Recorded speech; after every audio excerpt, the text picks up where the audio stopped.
The day we celebrated our 50th wedding anniversary should have been one of joy, a milestone most couples never reach. I sat at the head of the table, surrounded by our children, grandchildren, and a few close friends. Laughter and clinking glasses filled the air, but something felt off, not about the party, but about Mary, my wife of half a century. She had been distant lately, more engaged with her phone than with me, and had taken to evening outings with vague explanations. I brushed it off, assuming she simply needed space. After all, 50 years together had taught me to respect the ebbs and flows of marriage. That night, as the guests started leaving and the house quieted down, I saw her phone light up on the kitchen counter. Out of habit, I glanced at it. A text popped up. Has he figured it out yet? We can't keep this quiet forever. I froze. My first reaction was confusion, quickly followed by a growing sense of unease. The text was from someone named John, a name I didn't immediately recognize. But that wasn't what unsettled me, it was the tone of the message, the way it implied something hidden.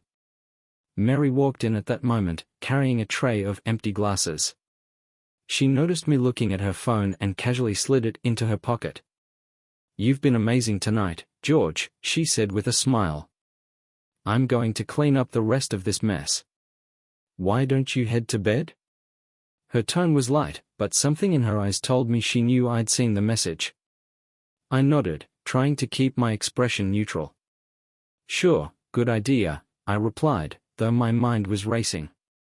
As I climbed the stairs, fragments of the past months replayed in my head, her sudden enthusiasm for yoga classes she had never cared for before, expensive purchases she couldn't quite explain, and the nights she said she was meeting her book club but returned home smelling of unfamiliar cologne.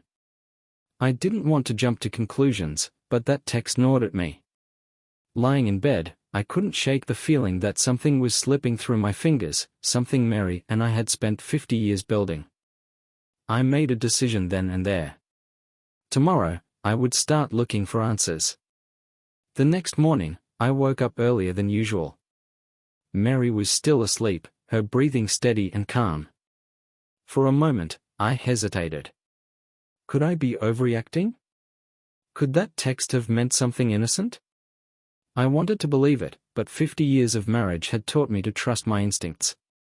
And my instincts were screaming that something was wrong. I quietly left the bedroom and went downstairs to the kitchen. Her phone sat on the counter, charging. It was an older model, and I knew she rarely used a password. With trembling fingers, I picked it up and opened it. The first thing I noticed was the recent texts from John. He wasn't in her usual contact list, so I assumed she'd hidden his number under a generic name. The messages were short but damning. "Last night was perfect. I can't wait to see you again. Tell him you're at yoga again tomorrow. I'll book the hotel." My chest tightened. This wasn't a misunderstanding. This was betrayal. But I didn't stop there. I opened her email and found a confirmation for a hotel reservation, under her name, booked 2 weeks earlier.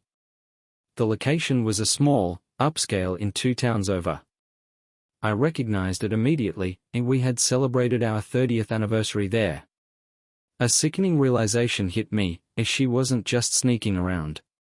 She was doing it in places that held meaning for us, places that had once been ours. I put the phone down and leaned against the counter, trying to process what I had just discovered. But my thoughts were interrupted by the sound of Mary's footsteps coming down the stairs. I quickly put the phone back where I found it and grabbed a coffee mug, pretending to pour myself a cup. "Good morning," she said cheerfully, walking into the kitchen. She kissed me on the cheek, her lips warm but devoid of the spark they once held. "Morning," I replied, forcing a smile. "You were out cold. Did you sleep well?" She nodded, grabbing her phone from the counter. "I did. It was a long day yesterday." I watched her out of the corner of my eye as she checked her messages. Her expression didn't change, but she quickly slipped the phone into her pocket. "I'm heading to yoga later," she said casually, pouring herself some tea. "Then lunch with Susan." Susan. her so-called best friend. The same friend she always mentioned when she needed an excuse. I felt a wave of anger rise inside me, but I swallowed it down. "Sounds nice," I said evenly. For the rest of the day, I couldn't focus on anything else. I kept replaying those messages in my head, imagining her with this John. Who was he? How long had this been going on? And most importantly, why? That evening, after Mary left for her yoga class, I did something I'd never done before. I logged into our joint bank account. There it was, charges for flowers, dinners, and hotels, all within the last few months. Some were small, others extravagant. I printed out every transaction. This wasn't just about catching her, this was about protecting myself. I wasn't going to let her take half of everything we'd built if this came to a divorce. The last thing I found was an automatic payment for a private storage unit. Mary had never mentioned renting one. What could she possibly need to store that she couldn't keep at home? My curiosity outweighed my hesitation. The address wasn't far, and I decided I'd visit it tomorrow. As I sat in the living room that night, waiting for Mary to return, I realized this wasn't just about her betrayal. It was about control. She thought she could hide things from me, but I wasn't the naive husband she assumed I was. When she finally walked in, smiling and relaxed, I didn't say a word about what I'd found. Instead, I kissed her goodnight and watched as she went upstairs. She didn't know it yet, but the threads of her deception were beginning to unravel, and I was the one pulling them. The address of the storage unit burned in my mind all night. I barely slept, replaying the discoveries I'd made so far, the texts, the receipts, the hotel bookings. But the storage unit, it was an enigma. Mary had no reason to hide anything from me. Or at least, she shouldn't have. The next morning, I waited until she left for her usual yoga class before grabbing the spare set of keys and heading out. The storage facility was a 15-minute drive, nestled on the outskirts of town. A cluster of metal doors stood under the shadow of a massive billboard advertising divorce lawyers. I laughed bitterly at the irony. The attendant barely glanced at me as I signed in. Unit 47, I told him, trying to keep my voice steady. The door creaked open, and the first thing that hit me was the smell, old paper and faint traces of perfume. I flipped the light switch and scanned the room. It was small but organized, with stacks of neatly labeled boxes lining the walls. At first glance, it seemed innocent enough, until I opened the first box. Inside were photographs. Dozens of them. Some were old, from vacations we'd taken decades ago. But buried beneath them were newer ones. Photos of Mary with a man I'd never seen before. They were at restaurants, walking through parks, even sitting on a hotel bed, smiling like two carefree lovers. My hands shook as I flipped through them. The man was younger, perhaps in his early 50s, with an air of confidence that grated on me. He wasn't just some fling, he was someone she cared about, someone she thought was worth documenting. I moved to the next box and found letters, handwritten notes in Mary's neat script. "I can't wait to be with you again. He doesn't suspect a thing." There was no doubt left. This wasn't a one-time mistake. This was deliberate, calculated, and hidden in plain sight. The final blow came when I found a receipt for a diamond bracelet, one I'd never seen her wear. The note attached read, "For the most beautiful woman in my life. Love, John." I closed the box and sat on the cold cement floor, the weight of it all pressing down on me. My wife of 50 years had built an entire life behind my back, a life where I was nothing but a shadow. But instead of despair, I felt a strange clarity.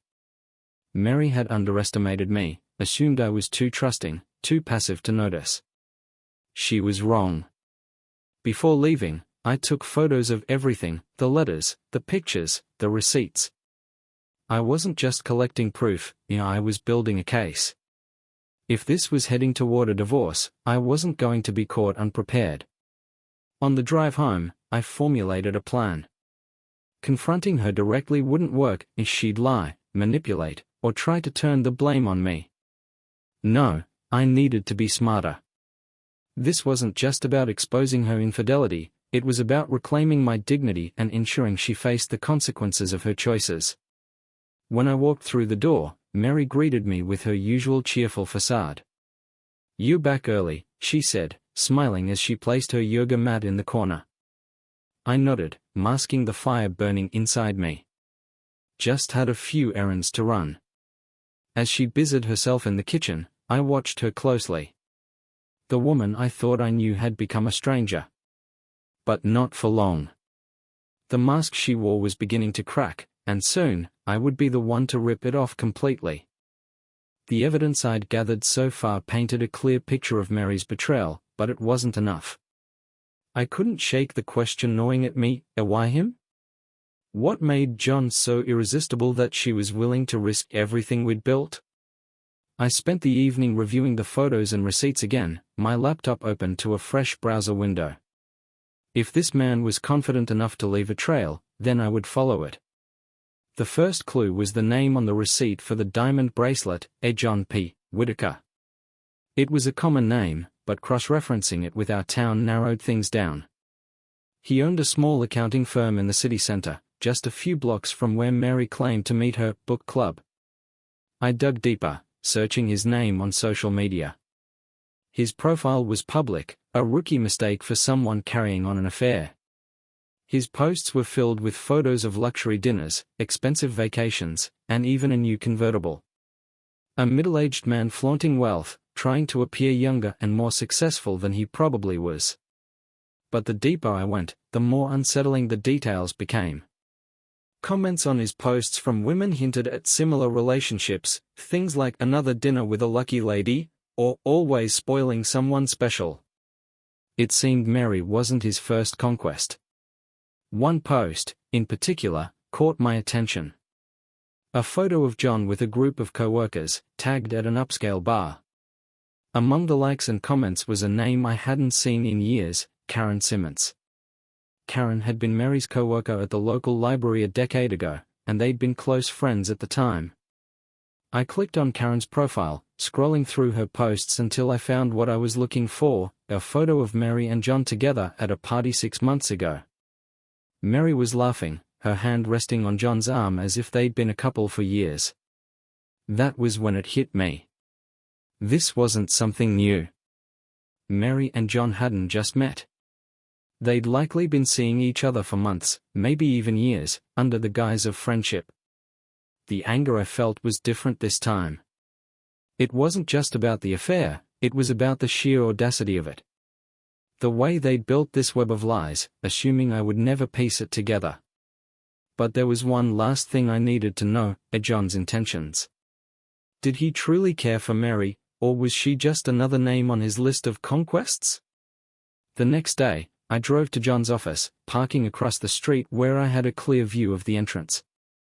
I wasn't sure what I was looking for, but I knew I needed to see him in person. After an hour of waiting, he walked out, dressed in a tailored suit and holding a leather briefcase. He looked polished, confident, a man who had clearly spent years mastering the art of appearances. I followed him to a nearby cafe, staying far enough back to avoid detection. He ordered a coffee and took a seat by the window, pulling out his phone. I couldn't hear their conversation, but his body language said it all. He was flirting with the barista, flashing a charming smile and leaning in just enough to make her blush. This wasn't love. This was a game to him. I returned home that evening with a clearer picture of the man Mary had chosen over me. John wasn't just a homewrecker, he was a serial manipulator, someone who thrived on attention and control. And Mary, blinded by whatever she thought he offered, had fallen for it. But if John thought he could waltz into my life and take what wasn't his, he was wrong. He may have been the shadow behind Mary's smile, but I was about to turn the lights on. I parked my car 2 blocks from John's office and sat there, staring at the building. My mind raced with everything I had uncovered so far. The lies, the betrayal, the audacity of the two of them. It wasn't just the affair that angered me, it was the smug assumption that I'd never figure it out. That I was too old, too trusting, or too blind to connect the dots. But they underestimated me. I opened the folder sitting on the passenger seat, flipping through the evidence I had collected. Photos of Mary with John, receipts for dinners and hotels, messages filled with subtle flirtations and inside jokes. It was all there. I had enough to confront her right now, but that wasn't enough for me. I wanted to make sure this wasn't just a conversation she could walk away from. I needed something airtight, something that would leave her and her accomplice no way to twist the truth. The first step was to dig deeper into John's life. I needed to understand what kind of man he really was, beyond the charming facade he presented to the world. That evening, I searched for information about him online. It didn't take long to find cracks in his seemingly perfect image. Reviews of his accounting firm were littered with words like untrustworthy and overpriced. A few even accused him of shady business practices, though no one provided specifics. I reached out to my old friend Mike, who worked in finance, to get a professional perspective. Over drinks at a local bar, I casually brought up John's name. Mike frowned and leaned back in his chair. Whitaker, huh? I've heard of him. Guy's got a reputation for cutting corners. He's been lucky so far, but one bad audit could shut him down for good. That bad? I asked, keeping my tone casual. Mike nodded. He's skating on thin ice. Why? Are you thinking of hiring him? Not exactly, I said, making a mental note of everything Mike had told me. This information could be useful later. Next, I turned my focus back to Mary. For weeks, she had been acting like everything was normal. But now, with the evidence in my hands, I could see the cracks in her performance. She was more distracted than usual, always glancing at her phone when she thought I wasn't looking. One evening, while she was in the shower, I took a closer look at her calendar. There it was, written in small, neat handwriting, "A dinner at John's." The event was scheduled for Saturday night. It didn't say much, but it was enough to confirm that their relationship wasn't just casual. The night of the dinner, I told Mary I'd be working late on a project. She barely reacted, offering a quick nod as she slipped on her shoes and grabbed her purse. I watched from the window as she drove away, and once she was out of sight, I grabbed my car keys. I followed her, keeping a safe distance as she drove to John's house. Parking a few houses down, I watched as she walked up to the door and rang the bell. John opened it almost immediately, greeting her with a smile that made my stomach turn. I stayed in the car for a while, watching as the lights in the house flickered on. Then I stepped out, walking quietly toward the side window. The curtains weren't fully closed, giving me a partial view of the dining room. Inside, Mary and John sat at the table, laughing over glasses of wine. He reached across the table and touched her hand, and she smiled in a way I hadn't seen in years. The sight made my jaw tighten, but I forced myself to stay calm. I pulled out my phone and snapped several photos. They didn't notice me, too engrossed in their conversation to even glance toward the window. The next morning, Mary acted like nothing had happened. She made coffee, kissed me on the cheek, and went about her day with the same cheerful demeanor she'd been using to cover her tracks. But I saw through it now. Every smile, every casual word, it was all part of her performance. She didn't know it yet, but the world she had built with John was about to fall apart. I wasn't just planning to confront her. I was preparing to dismantle everything. I spent the next 2 days meticulously reviewing every piece of evidence I had collected. The photos, the receipts, the social media posts, each one was like a knife, carving away at the foundation of what I thought was my life. But I wasn't going to let the pain paralyze me. If I wanted to reclaim my dignity, I had to act decisively. One thing had become crystal clear: this wasn't some impulsive fling. This was a calculated betrayal that had been going on for months, maybe even years. The level of deceit made my skin crawl, but it also sharpened my resolve. If they had the audacity to build their little fantasy world behind my back, I would have the resolve to tear it apart. My first target was John. I wanted to know exactly who I was dealing with. The man who thought he could steal my wife and walk away unscathed. Using the information I'd already gathered, I started digging deeper into his professional life. It didn't take long to uncover some troubling details. His accounting firm had been the subject of several complaints online. Clients had accused him of overcharging for services and mismanaging their finances. I needed something more concrete. I reached out to an old friend of mine, Mike, who worked in financial auditing. We met for coffee at a small cafe downtown, and I casually brought up John's name. "John Whitaker?" Mike said, raising an eyebrow. "Yeah, I've heard of him. Guy's got a reputation for playing fast and loose with the rules. Nothing major, yet, but he's been on the radar for a while." "What do you mean by on the radar?" I asked, keeping my tone neutral. Mike leaned in slightly, lowering his voice. "He's been skating by on technicalities. If someone were to dig deep enough, they'd probably find something serious." "Why are you asking about him?" "Just a personal project," I replied with a faint smile. That was all the confirmation I needed. John wasn't just a liar and a manipulator, he was a fraud waiting to be exposed. My next move was to reach out to one of his former clients, a business owner named Richard, whose name I had found in a legal database. He had sued John's firm 2 years ago for financial misconduct. I called Richard under the pretense of seeking advice about accountants, and after a few minutes of conversation, I steered the topic toward John. "Whitaker?" Richard said, his tone immediately souring. "That guy's a crook. He nearly bankrupted my business with his shady practices. Would you be willing to share any documentation from your case?" I asked, careful to keep my voice steady.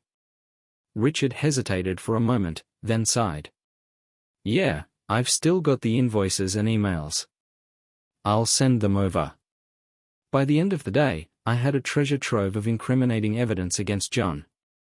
This wasn't just about exposing his affair with Mary Ann Moore. This was about dismantling his entire facade. The night before I planned to set everything in motion, I decided to test Mary one last time. As we sat down to dinner, I casually asked, "So, what are you doing this weekend?" She smiled, her expression unreadable. "Oh, just yoga and lunch with Susan. Nothing special." "Do you ever see John at these things?" I asked, keeping my tone light and conversational. Her hand froze for a split second, her fork hovering over her plate. It was barely noticeable, but I caught it. "Not really," she said quickly. "Why do you ask?" "Just curious," I replied with a shrug. "Small town, you know. People talk." Her smile returned, but the slight tension in her voice told me she was rattled. The next morning, I put the final pieces of my plan into place. I scheduled a meeting with a lawyer to discuss divorce proceedings and made arrangements to freeze all our joint accounts. Mary wouldn't be able to touch a single dollar without my approval. Then, I called John's office, pretending to be a potential client. His secretary cheerfully scheduled a meeting for the following week, blissfully unaware of what was coming. That evening, as Mary sat on the couch scrolling through her phone, I watched her with a calmness that surprised even me. She thought she still had the upper hand, but the game was already over. She just didn't know it yet. The time for observation and patience was over. I had spent weeks gathering every piece of evidence, following every lead, and preparing for this moment. Now it was time to set the wheels in motion. I started by revisiting the information Richard had sent me about John's fraudulent accounting practices. It wasn't just invoices and emails, it was a roadmap of his deceit. Overcharged clients, hidden fees, and even misreported taxes. I packaged everything into a detailed file and forwarded it to Mike, asking him to take a closer look. Mike called me back the same day. "George, this is dynamite," he said, his voice tinged with excitement. If this gets into the right hands, John's career is finished. That's the idea, I replied. My next step was to reach out to a local journalist, someone with a reputation for exposing corruption. I sent them an anonymous tip about John's practices, including a few key documents to pique their interest. Within hours, they responded, eager to dig deeper. While the journalists did their work, I turned my attention back to Mary. She had no idea what was coming, still blissfully unaware that her secret life was on the verge of collapse. But I wasn't ready to confront her yet. No, that moment had to be perfect, timed for maximum impact. One evening, as she sat across from me at the dinner table, I casually asked, "So, how's Susan doing? I haven't seen her in ages." Mary hesitated for a fraction of a second before smiling. "Oh, she's fine. Busy as always." "And the book club?" I pressed. Her smile faltered, just slightly. "Same as usual." "Why all the questions?" "Just curious," I said with a shrug. "You know me, always trying to stay in the loop." She laughed nervously, but I could see the cracks forming. She was starting to feel the pressure, even if she didn't understand why. The following day, I received an email from the journalist. They had uncovered even more about John, including a trail of questionable transactions that could lead to criminal charges. They were planning to publish a full exposé by the end of the week. That was the push I needed to move to the next phase of my plan. On Friday evening, I told Mary the first had a late meeting and wouldn't be home until midnight. She barely looked up from her phone as she nodded, her attention elsewhere. I left the house and drove to John's office, parking across the street. His lights were still on, a sign that he was working late. Perfect. I walked into the building, my footsteps echoing in the empty hallway. When I reached his door, I knocked once before opening it. John looked up from his desk, startled. "George," he said, his voice laced with confusion. "Evening, John," I replied, closing the door behind me. He frowned, clearly uneasy. "What are you doing here?" I placed the folder of evidence on his desk and slid it toward him. "I think you know exactly why I'm here." He opened the folder and scanned its contents, his face growing paler with each page. "Where did you get this?" he demanded, his voice rising. "That's not important," I said calmly. "What is important is what happens next." John's confidence cracked, replaced by desperation. "George, listen, this is all a misunderstanding." "I can explain?" "No, you can't," I interrupted. "Because there's nothing to explain. You've been lying, cheating, and stealing. And now, you're going to pay for it." I stood and headed for the door, pausing only to say, "You have until Monday to come clean. If you don't, this goes public." As I walked out of the building, I felt a strange sense of calm. For the first time in weeks, I was in control. Mary and John thought they could outsmart me, but they had no idea what was coming. Saturday morning started like any other. Mary hummed to herself in the kitchen, preparing breakfast, as though she didn't have a care in the world. She wore her usual mask of calm and cheerfulness, but to me, it was nothing but a performance. I sat across from her at the table, sipping my coffee and pretending everything was fine. Inside, though, I was calculating every move, every word, every detail. The endgame was near, and I wasn't going to let it slip through my fingers. After breakfast, Mary mentioned she'd be heading out for yoga and then meeting Susan for lunch. The usual routine. "Anything planned for your day?" she asked with a smile that no longer reached her eyes. "Just some errands," I replied casually. Her relief was palpable. She was expecting me to stay distracted, oblivious to her lies. Little did she know, her perfect world was about to implode. Once she left the house, I got to work. The journalist I had contacted earlier had sent me an advance copy of their exposé on John. It was brutal. The article laid out his fraudulent practices in painstaking detail, complete with testimonies from former clients and copies of incriminating documents. I forwarded the article to a select group of people, John's business associates, a few influential community members, and, for good measure, Mary's closest friends. I wanted the fallout to be swift and inescapable.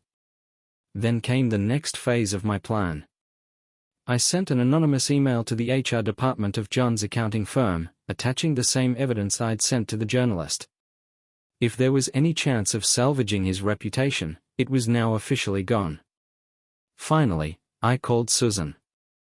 She answered on the second ring, her voice bright and friendly. "George. What a surprise. I need to ask you something, Susan," I said, keeping my tone steady. "Do you know where Mary really goes when she says she's meeting you for lunch?" There was a long pause. I'm not sure what you mean," she stammered. "You're her best friend," I said firmly. "If you know anything, now's the time to tell me." Susan sighed heavily. "George, I didn't want to get involved, but, yes. I've known about John. She told me it was harmless, just a bit of fun. I never thought it would go this far." Her admission didn't shock me, but it confirmed one thing: Mary had betrayed me on every level. Even her friends had been complicit. That evening, Mary returned home as usual, acting as though nothing had changed. She greeted me with a kiss on the cheek and started talking about her lunch with Susan. I waited until she was seated at the dinner table before I spoke. "How was your lunch today?" "Great," she said, smiling. "Susan and I had a wonderful time catching up." "Really?" I replied, leaning forward. "Because I spoke to Susan this morning. She had some interesting things to say." Mary froze, her fork halfway to her mouth. "What do you mean?"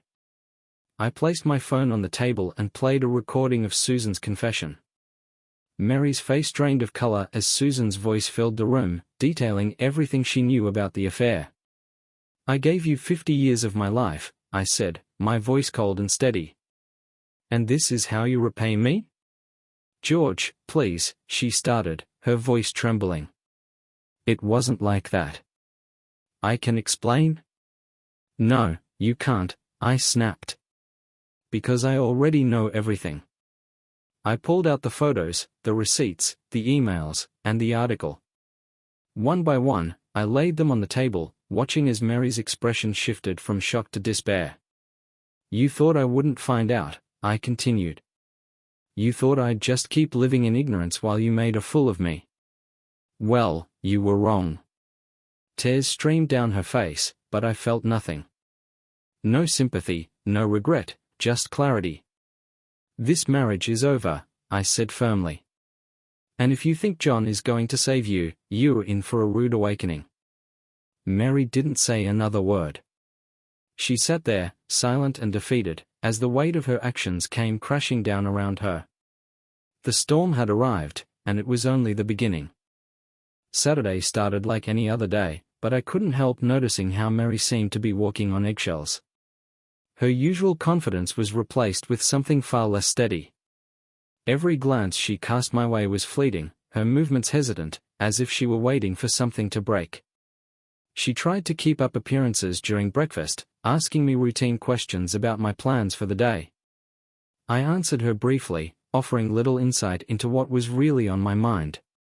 If she was hoping to gauge how much I knew, she was going to be left guessing. By mid-morning, she announced she'd be heading out for errands. Her tone was light, but her hands lingered on the back of the kitchen chair as she spoke, her fingers tightening just a little too much. "Take your time," I replied with an even tone, lifting my coffee cup as if nothing at all was out of the ordinary. She left, and the house fell silent, save for the ticking of the clock on the wall. I waited a few minutes to be sure she was gone before gathering the folder of evidence I'd prepared the night before. The neighborhood association meeting was scheduled for that evening. These monthly gatherings were something Mary rarely missed, always eager to be seen as the social glue of the community. I'd decided it was the perfect setting to expose everything. The folder on the table contained everything I needed. Photos of her with John, receipts from their dinners and hotel stays, screenshots of their messages, all organized and ready. But the most damning piece of the puzzle was the journalist's report. The exposé wasn't just about John's affair with my wife, it outlined years of fraudulent activity in his business dealings. By the next morning, everyone in town would know exactly who he was. When Mary returned in the afternoon, she carried shopping bags, likely from a store she'd used as a cover for meeting John. She looked at me curiously when she noticed I was dressed for the evening. "You coming tonight?" she asked, her tone feigning casual interest. I nodded. Figured it's about time. Haven't been to one of these in years. Her smile didn't reach her eyes. That's great. I think you'll enjoy it. The community center was bustling when we arrived. Mary slipped into her usual role, moving easily from one group to the next, laughing and chatting like nothing had changed. I stayed near the edges of the room, watching her. Every so often, she glanced in my direction, as if checking to see if I was still there. At 7 p.m., the chairperson called the meeting to order.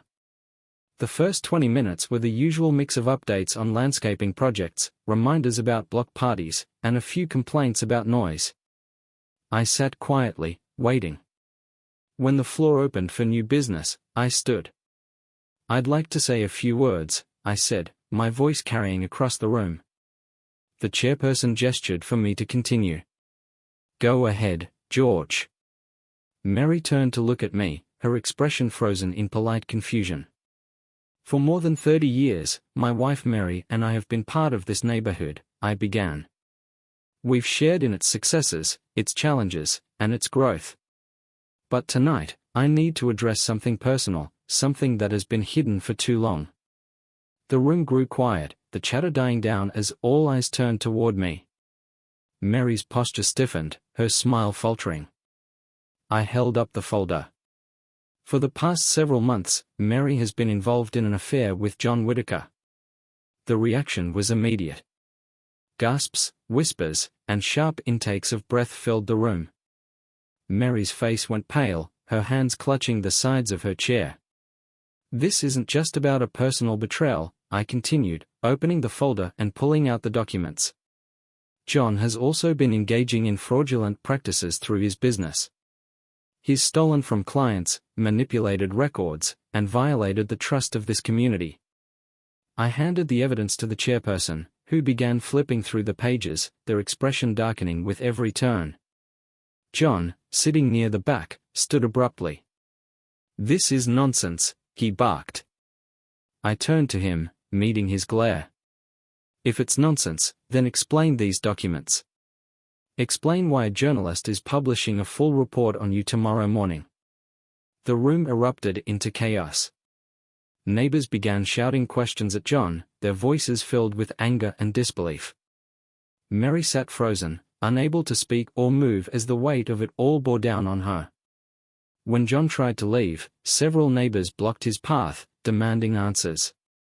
He shoved past them and stormed out, leaving the room in stunned silence. Mary finally found her voice, her words shaky and desperate. "George, please, we can fix this." "No," I said firmly. "We can't. You made your choices, Mary, and now you'll have to live with them." I left the room without looking back. Behind me, I could hear the murmur of voices, the sound of a life unraveling. For the first time in weeks, I felt a strange sense of peace. This chapter was over, and I was ready to move forward. The night didn't end at the community center. After I left, the storm I'd unleashed continued to rage. Neighbors buzzed with whispers, sharing the evidence I'd provided. John's name, once synonymous with success and charm, was now spoken with disdain and disgust. As I walked back to my car, I felt a sense of clarity that had eluded me for weeks. But my work wasn't finished. The next morning, I woke early, the sunlight filtering through the curtains. The house was eerily quiet, Mary's absence palpable. She hadn't come home after the meeting, and I didn't expect her to. I imagined she was either with John or desperately trying to salvage what little dignity she had left. I brewed a pot of coffee, poured myself a cup, and sat at the kitchen table, opening my laptop. The journalist's expose on John was live, the headline bold and unforgiving: "A local accountant exposed, a fraud, scandal, and betrayal." I skimmed the article, smiling at how thorough it was. They hadn't held back, detailing not only his shady business practices but also the affair with Mary. Quotes from former clients and photos of incriminating documents painted a clear picture of a man who had spent years building his empire on lies. I forwarded the article to a few key people, her children, mutual friends, and even Mary's sister. It wasn't about revenge anymore. It was about ensuring everyone knew the truth. Later that afternoon, I received an email from Mike, my friend in financial auditing. He'd taken the liberty of forwarding John's financial inconsistencies to the state licensing board. "If they investigate this, and they will, he's finished," Mike wrote. It was exactly what I wanted to hear. By evening, the fallout had reached a fever pitch. My phone buzzed constantly with messages from neighbors, friends, and even a few reporters. Everyone wanted to know more. But I ignored the calls, letting the chaos play out without my involvement. Around 9 p.m., the doorbell rang. I opened it to find Mary standing there, her face pale and drawn. Her once perfect appearance was gone, her hair disheveled, her makeup smudged. She looked like someone who had lost everything. "George," she said quietly, her voice trembling. I stepped aside, letting her in without a word. She walked into the living room and stood there awkwardly, as if unsure whether she still belonged in this house. "I made a mistake," she began, her voice cracking. "A terrible mistake. I wasn't thinking clearly. I don't even know how to explain it." I crossed my arms, leaning against the doorway. "Don't bother trying. There's nothing you can say that will change what you did." Tears streamed down her face as she sank into the couch. "I've lost everything, George. John won't even speak to me. The neighbors hate me. I don't know where to go, what to do." I stared at her, unmoved by her display of regret. "You should have thought about that before you decided to destroy our marriage." "I thought we could fix this," she said desperately. "We've been together for 50 years. Doesn't that mean anything to you?" "It meant everything to me," I replied coldly. "But it clearly didn't mean much to you." She looked away, her shoulders shaking as she sobbed quietly. For a moment, I almost felt sorry for her. Almost. But then I remembered the lies, the betrayal, and the pain she had caused, and any trace of sympathy vanished. "I'll be filing for divorce," I said firmly. "I've already spoken to a lawyer. The accounts are frozen, the house will be sold, and the proceeds divided. After that, we go our separate ways." She nodded slowly, her tears soaking the fabric of the couch. "I understand," she whispered. As she stood to leave, she turned back to me one last time. "I'm sorry, George. For everything." I didn't reply. I watched as she walked out the door, her once confident stride now replaced with uncertainty. The next morning, I packed a bag and left the house. I didn't know exactly where I was going, but I knew it didn't matter. What mattered was that I was finally free, from the lies, the betrayal, and the weight of a marriage that had been hollow for far too long. As I drove away, I felt something I hadn't felt in years, a peace.